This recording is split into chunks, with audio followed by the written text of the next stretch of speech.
We're used to ugly games on Thursday Night Football, but this one looks like one of the ugliest we will have. Tonight is Jaguars-Saints. Trevor Lawrence questionable, but doesn't matter, guys, because there's a lot of money to win on DraftKings tonight. So we're going to build lineups three ways. I'm going to hand build the lineup. We're going to take projections from Stochastic and optimize a lineup. Then we're going to run the Sims and see what the Sims tell us are the best plays here. And at the end of this video, I'll give you three takeaways how to build unique lineups on tonight's Thursday Night Football Showdown.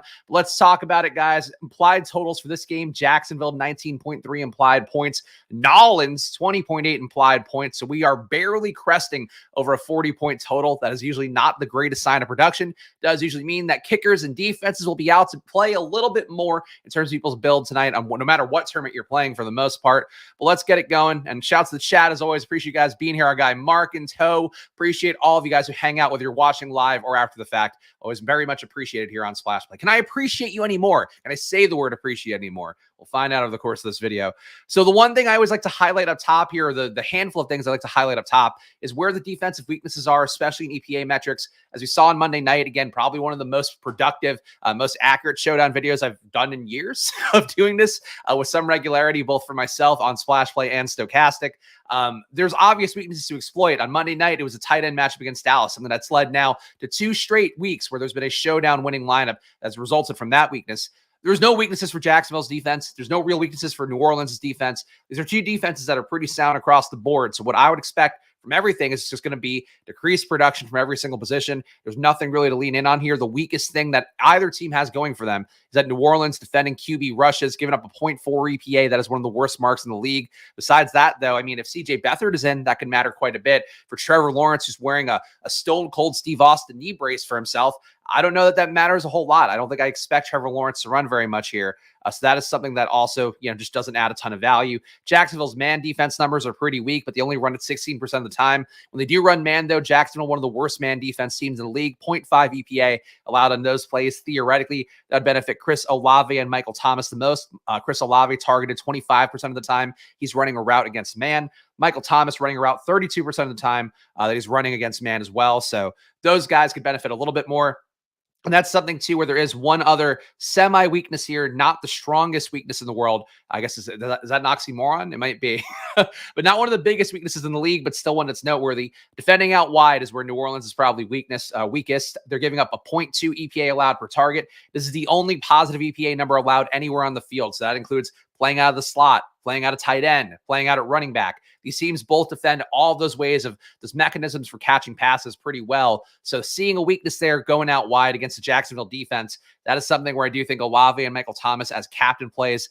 They would already be good captain plays, but I think right away, that's one that I can pare down on. And with Michael Thomas still getting pretty good usage overall, I do think that he will be the guy that I am going to plug in as our captain in this build. Trust me, I know he is dust. I know he is old. I know all of that. But at 10.5 at this salary, he's still getting a good amount of touches per game, getting 7.8 targets overall, getting targeted 14% of the time that he's on the field, 0.22 EPA per target, which is actually a little bit better than Olave. Olave is very due to run hot on his air yards numbers. He's been one of the highest air yard guys in the league, I think top 5 so far this year, and still not converting that into much usable game-wise, but 14.2 air yards per target, due probably for more success, getting 2.7 deep targets per game. It's one of the higher marks in the league as well. Honestly, looking at all these numbers, I think Michael Thomas might be better as a flex play. Let's go with Olave at captain. I do think Olave is going to be pretty well represented. I only have Stochastic's ownership projections today. ETRs have not been updated yet, so I can't reference those for you guys. But here we go. Could be a good game for Olave. I think that makes some sense. So let's go with Olave in this build. Fantasy Football Garage agrees. How could I go wrong?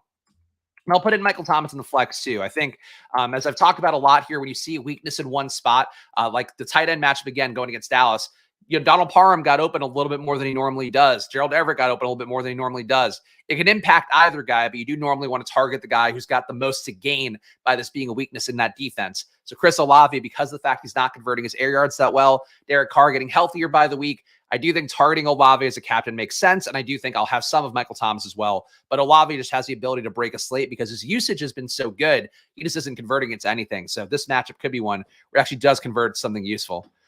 Here we go. I'm wearing my A-Rich jersey in his memory. Thank you. I appreciate that very much.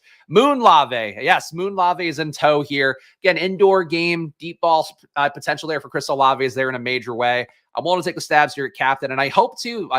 It worries me that Fantasy Football Garage, not to say that he's not a sharp guy, it worries me that the public in general will be a little bit more on Olave than they might normally be coming off of a handful of not great games. You can see Olave's recent performances here, 16.6 last game out, 9.2, 1.4. If he hadn't had this last game in particular, I think Olave might have been underowned at captain. But I don't think Olave is sneaking up on anybody here, just as one boom bust kind of player that could really get there and break a slate. So I think he's going to be a pretty well-owned captain. We'll find out with the projections in a moment here. So Alvin Kamara is a guy I've got in the thumbnail, and it's kind of a risky spot with him because we do have Kendre Miller behind him. Jamal Williams expected to return. Weird word choice as well, weird verbiage on the announcement that came about Jamal Williams being back in was that it was Saints starting running back Jamal Williams, I believe was what Ian Rappaport said, which he's not the starter, but I guess maybe the Saints view him as the starter. I think there could be a chance here that he comes into a 50-50 timeshare with Alvin Kamara, but I still think Kamara is the better play at 10-4. Fairly reasonable salary he's been getting, as we talked about yesterday in the Spags rankings videos, 25.7 intended touches. Not doing a whole lot with them, but that crush of volume is so much. The risk point would just be that Jamal Williams comes in and takes half of that right away. And if that's the case, Jamal Williams is a much better play than Alvin Kamara relative to the salaries. But I think for what we assume was going to go here, Kamara getting a lot of checkdowns, clearly a key focal point of what the Saints offense is doing. I think Kamara has to be in this lineup for right now. And that worries me a little bit. You're going to take Saints wideouts. Something you have to take Carr with them. That's a good point as well. But I think so. It's something I've been playing with a little bit more because sim-wise, you see the results a little bit more reflecting that QBs don't always get there with receivers. That's sort of the way that I've played Showdown for the last few years is that, if a wide receiver is a captain, you have to get the QB in. And sometimes the QBs don't come along for that ride or they get outscored on the other side. But let's see how it looks like with Carr in this lineup because obviously if we have Thomas, we also have Kamara. Sure, those guys can all outscore Derek Carr, but it is pretty likely that Derek Carr makes it into a lineup just because of the fact that these guys are all getting there, all scoring enough here to be the theoretical nuts lineup, which is how you should be building and trying to approach things. Trevor Lawrence with the knee injury. I don't know what to do with this at this point. CJ Beathard could go tonight. It's going to be a game time decision. They're going to test out Trevor Lawrence's knee before the game. He's optimistic he's going to play. I do think he's going to play. That said, I don't know that we need him in this lineup, but we only have 10-3 left in salary. So let's see what we can go down to get. I kind of think this might be a spot. If Trevor Lawrence is less productive than we'd expect, if as a result, all the Jags, again, going against Saints defense that doesn't have a lot of obvious weaknesses that you want to attack, it's possible that all these guys just underperform in this build. And I do think there's a world where just the Jags can make it as the only representation of the team in a 5-1 build. So I'm going to put in Jags D here and see where that takes me. So we have 6,500 left. Of course, any showdown build, you do mostly want to leave some money on the table. Because we're not playing Trevor Lawrence or the wide receivers, we probably have to leave a little bit less. If you were to play the chalkiest configuration, you want to leave like $4K in salary on the table. If you're playing one that's a little bit less chalky, like the one that I had that finished top 25, that was one where it was like 49.9 spent, but I got different by having Gerald Everett and by having, different captain builds. So I think that's something to keep in mind with showdowns as well, as you don't always have to go all the way down in salary. This build, maybe we have to go down a little bit less so.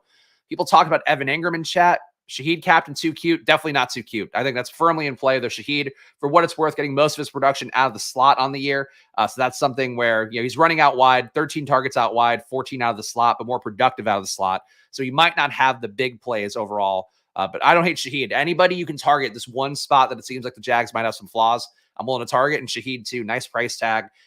He's a guy that I do think don't jam in all the studs of Shaheed because of his price tag. He's probably going to be one of those guys that people put in captain and then try to get in like Kamara, Lawrence, Ridley, like all these guys. Okay. Man, this is tough. What would be the last play? I feel like Ingram looks okay at 5,800. I don't mind him, though I don't mind going to a 5-1 Saints build. Maybe the Saints can move it, and then we see some Group A. I don't know how we pronounce this name. I've heard it before, and boy, did not stick with me even a little bit. Taysom Hill had some interesting usage against the Texans, 60% snaps, a career-high catches. But that was with Juwan Johnson out. Is Johnson out again this week for sure? Yeah. Taysom always has his logic. Obviously, Taysom can be a slate breaker. I think also in a game like this one, I don't hate the idea of Taysom at captain for some amount of exposures. Like for me, I'll be playing, again, the usual 20 maxes. I do the ones that actually have a price point, $1 and the $3 20 maxes. And then I also do the mini max, and I'll do like 25 entries in the Millie Maker. I know across that entire portfolio of lineups, I will have some amount that has Taysom Hill at captain. So I don't mind that. Let's see, Taysom here, 6,200. Is this unique enough? Doesn't feel unique enough. Jags D. I think I prefer to go to Group A over Taysom Hill in this particular build. So that's what we're going to do here. This is going to be my final build, and let's see if anything else pops up in my head as we go through. But Chris Olave, Michael Thomas, Alvin Kamara, Derek Carr, Jaguars D. So this is something I've been playing with a little bit more because I think it's been performing fairly well in these really ugly games of just what if nobody from the team on one side gets there? And with Trevor Lawrence being banged up, if CJ Beathard is in, I'd be a little more inclined to move this around because I think Beathard's actually probably a pretty good play. The $8,600 salary, he's been kind of priced up to where it's going to be less of a good play. It's one out. Okay, so confirming that good. So, yeah, I think this is going to be the build. I don't want to question it too much. I feel like lately I've been belaboring the hand build a little bit too much. But let's get to the rest of the stuff here. Look at the stochastic data. For what it's worth, again, as I always mention here, I'm looking at these projections right now at 11 o'clock, 11:15 a.m. on the East Coast. It's going to change throughout the course of the day. In particular, because stochastic is not yet updated here, they do not have Jamal Williams in this pool. So that is something that is going to greatly change how this slate looks. But we could still talk about the overall game theory because a lot of the top plays aren't going to move that much. But you could see Kamara come down here. He's got a top projected play on the slate at 16.5. I would imagine he loses down to like maybe 15.5, 14.5 with his outlook here if you do have Jamal Williams in the projections. But the top 5 for right now, Alvin Kamara. Is it pronounced beat hard? I feel like it should not be pronounced beat hard. I think Beathard is the much classier way to say it, and I won't hear otherwise. Alvin Kamara, number 1 projected according to Stochastic right now. Again, no Jamal Williams, so I can move this around. Trevor Lawrence, number 2, definitely a lower projection than usual at 15.9 with that knee injury, though honestly, he's been playing so poorly this year that you probably don't hate Trevor Lawrence getting that projection to reflect how he's played when healthy or quote-unquote healthy. Number 3, Derek Carr at a 15.7 projection, so he is very highly projected, and this is a kind of slate where I know we talked about putting Derek Carr in that last build and whether you do it or don't. I think you can get away with playing no QBs in this build, and it wouldn't be shocking at all, just because of the fact that Trevor Lawrence maybe not able to run as much. All his receivers can beat him. All of Derek Carr's receivers can beat him, as well as his running backs. So I think there's definitely a world where we have a winning lineup that even if it doesn't have defenses and kickers in it, that still has no Derek Carr, no Trevor Lawrence. I think that's firmly in play. Travis Etienne, number 4. Chris Olave, number 5. So Olave may be a sneaky captain. We're going to look at the ownership in a second here, but Olave does seem kind of interesting as a guy that's not too highly projected. The salary still onerous enough that people might not get there. Michael Thomas probably screaming out as more of a value at $7K. So I do think that Olave looks pretty good relative to how this is setting up projection-wise. Values, top value guys on the slate. Who are the cheap guys that you might be able to plug in? Jamal Agnew is $400. He's got a 3.99 projection. Should benefit a little bit for having no Zay Jones once again. So Agnew, I get it. He'll be the value play that probably comes up in an optimizer. Tim Jones, Luke Farrell, 2 guys who are getting some amount of work. Probably not enough to really hedge your hopes on here. Farrell is getting pretty good EPA for Farrell. 0.3 EPA per target, 27.5 snaps. Honestly, not a bad snap share. Only running 4.8 routes per game, though, so that's pretty tough. Tim Jones getting 17.8 snaps, 9.6 routes per game. So I guess Tim Jones a little bit more live as a potential cheap guy to go to. What is Agnew getting? Agnew might be an important one to know. Agnew, 19.8 snaps, 16.5 routes. So, okay, so the projection aligns with Agnew. He's got the best usage of these cheap guys, it seems like.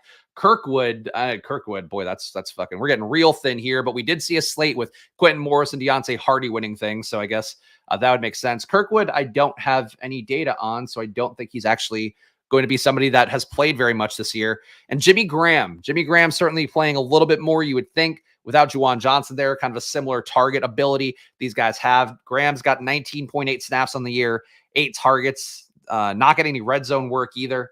So, yeah, I think Agnew's not getting any red zone work. Farrell's not getting any red zone work. Tim Jones not getting any either. So nobody really stands out as like a value who's getting meaningful touchdown equity here. So these guys are fine just on a projection level, but nobody's going to really jump out to me based on everything else. Top owned players according to Stochastic. And again, this is going to move around throughout the course of the day, so keep that in mind. Alvin Kamara, number 1 projected overall, 56% ownership. We'll see if that comes down when they put Jamal Williams in.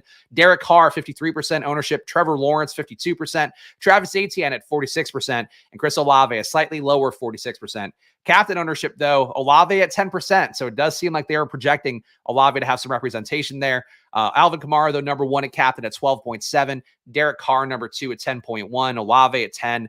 ATN at 9.7. Michael Thomas at 9. Calvin Ridley being this low is kind of interesting. Shaheed being this low is definitely interesting. At his salary, you can cram in a lot of the best players. So whoever asked about Shaheed before, I think that looks pretty good. Our guy Steven likes Ingram tonight. Ingram, I talked about the red zone usage has not been great for him, but this captain ownership, I agree, is like a pretty strong play. The Saints on the year, again, they defend everything well.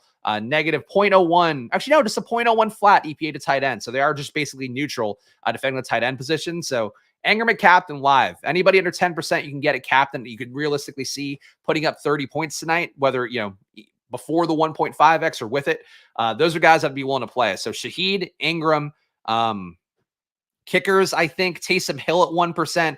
All these guys I think should be part of the captain repertoire, and some of them probably a little bit more than others. But we will see what the simulator gives us in a moment. Let's load up Fantasy Cruncher and see how this goes. Of course, Fantasy Cruncher, what this part of the process is going to do is tell us it's on a pure projection level what people should be pushing towards. So, of course, I'm in the wrong area. There we go.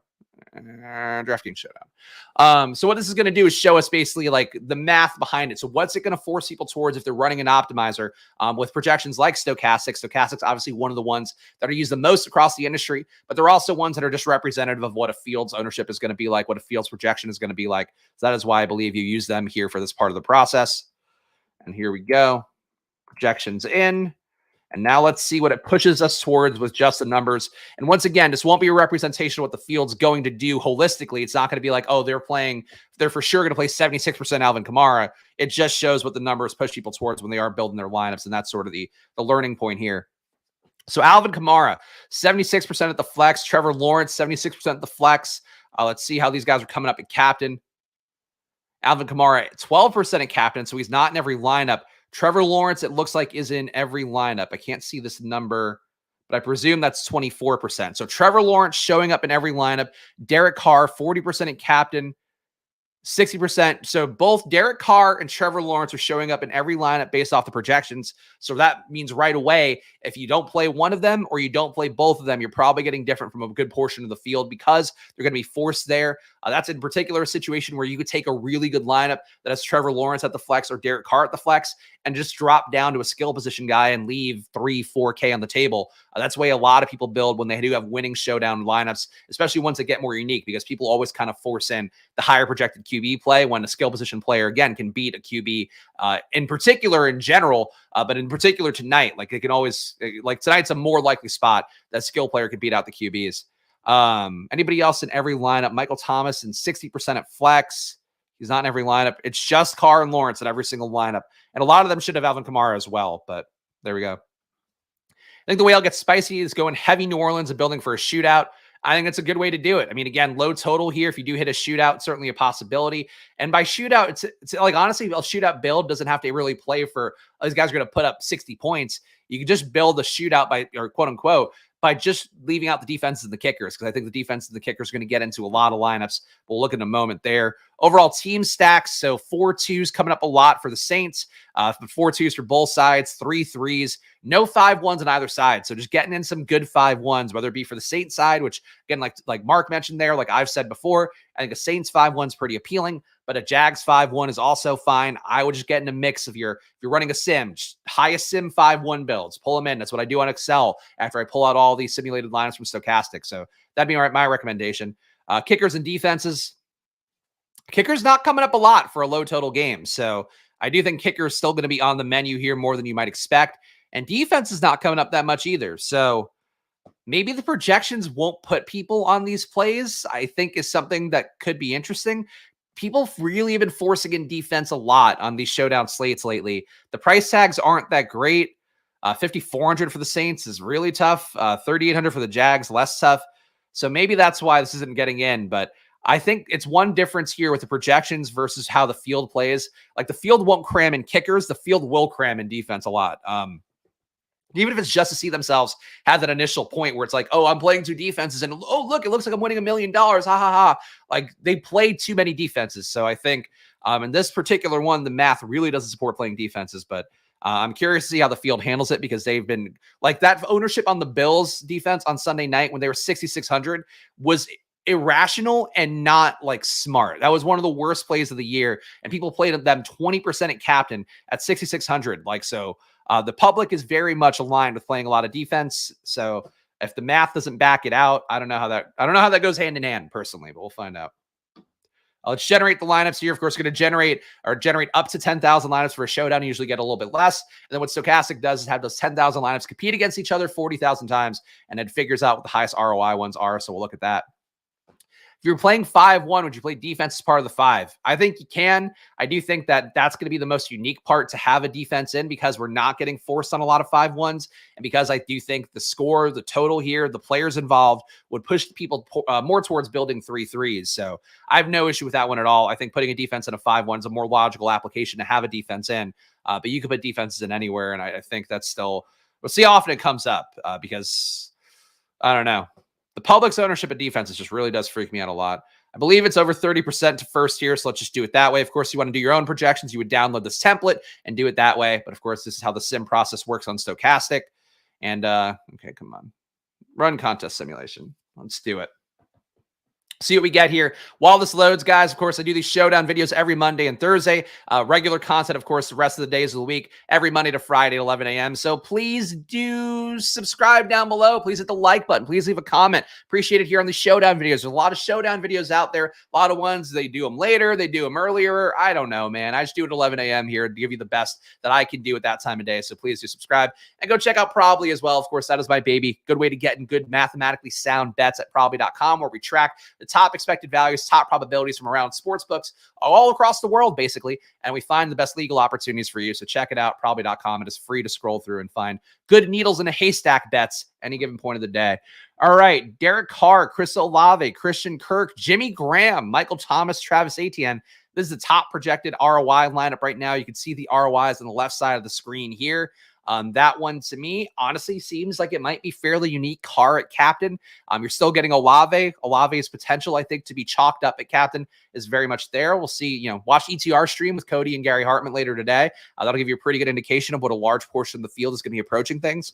And that's honestly should be part of your process anyway. But I think for reflecting back what people do as well, if they have Olave captain as a really good play, I think Olave captain might get to 15%, and it wouldn't shock me. But Carr captain looking unique. Let's see.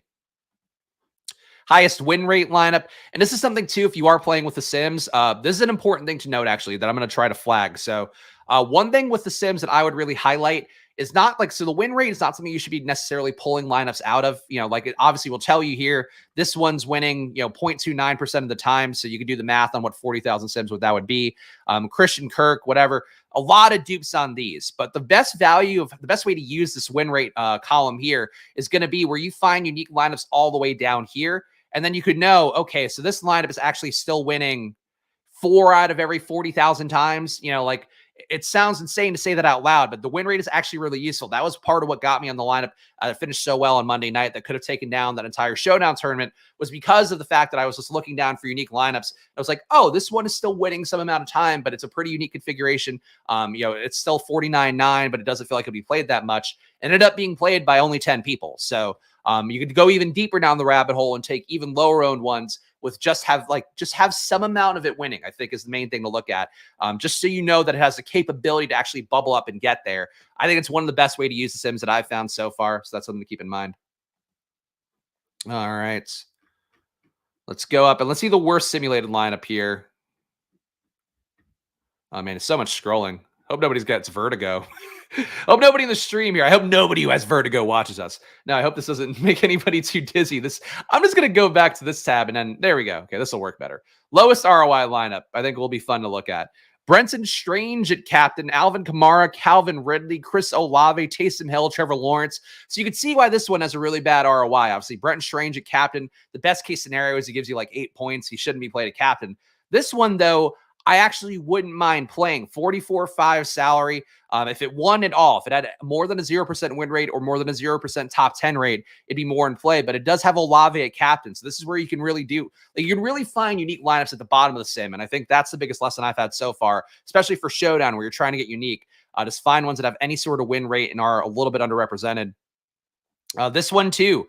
Michael Thomas, Brenton Strange, Evan Ingram, Taysom Hill, Travis Etienne, Trevor Lawrence. On a slate like this one where no play is looking like a smash play, I'm very willing to play a lineup like this one where you know it wins a little bit or at least gets in the top 10 a little bit. You know it's going to be less likely to be duped because it's 43.3 in salary. That's sort of the way that goes. But let's look at the top exposures here. We'll favorite our top 150 ROIs, and let's see what the exposures would look like. But I really want to highlight that because I think that is very much a huge part of Showdown that I don't think people are talking about publicly. And if they are doing it on their own, they're not saying it out loud. So for me, I think it's important to flag the stuff that I'm actually doing. And I can tell you, like, I'll be digging deep in these 4,700 lineups and builds. I'm going to try to find ones that just don't pop up and easily with ROI stuff, but still have some sort of ability to win the tournaments overall. All right, top player ROIs. Tim Jones.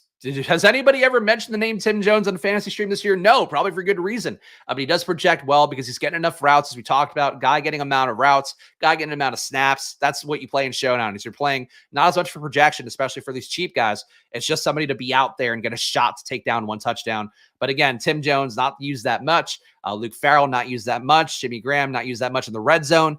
So these are all guys where the usage is pretty low. So you got to be prepared to lose money on these guys as well. Michael Thomas at captain coming up as the highest ROI captain. Derek Carr at captain, slightly positive ROI as well. Highest leverage players the Sims is pushing us towards. Wants us to get more Trevor Lawrence at the flex.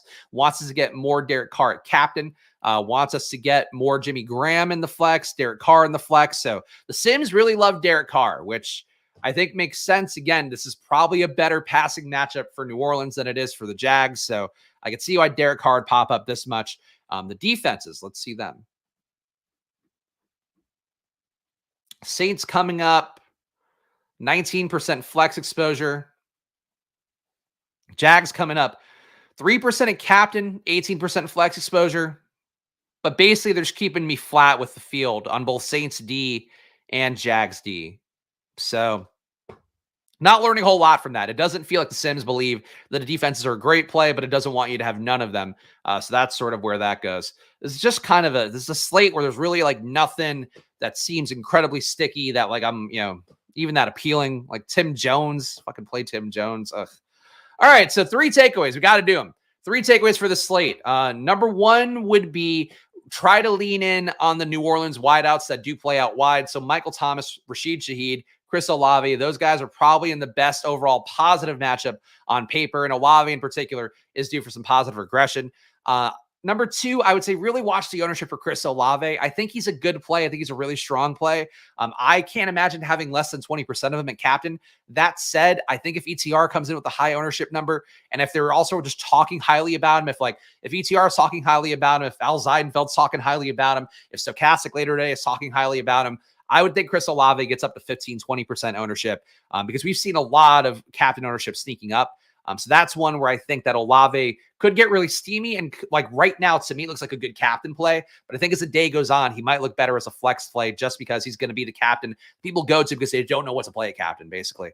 And then number 3 is going to be, I think the kickers are still underrepresented.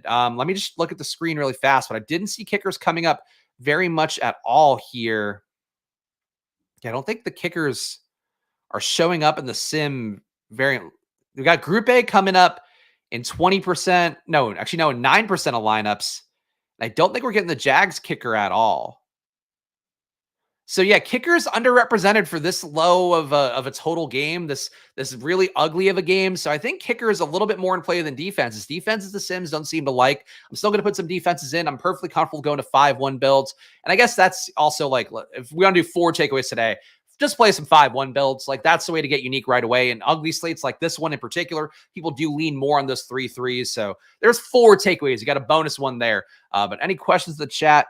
Kickers in a dome. That's a good point. Let's get some fucking kickers. The most excited anybody's ever been to play a kicker. That's our guy Consigliere. There we go. All the NO players in Jags defense. That's what I put in my hand-built entry, Mike. So great minds think alike. There we go. That's your Showdown video, guys. We'll be back tomorrow doing a similar version of this for the main slate. Of course, we'll also throw in an underdog battle royale and building an underdog pick'em, but come back for that one tomorrow. Again, follow me at Chris Spags. Follow the show at Splash Play Pod and come back. We do these Showdown videos every Monday and Thursday, and I'm glad to see we're getting some new people in to try them out. Unfortunately, this one, I don't have any like really, really heavy takes like I had on Monday, but hopefully this gives you enough to work off of for now. And again, watch ETR later today, watch Stochastic, like watch stuff around the industry, because that's a very important way to dictate how the public is going to play all these tournaments. But there we go, guys. Appreciate all of you being here as always. Come back tomorrow, 11 a.m. I'll see you guys again soon. Enjoy your days. And of course, good luck. Bye.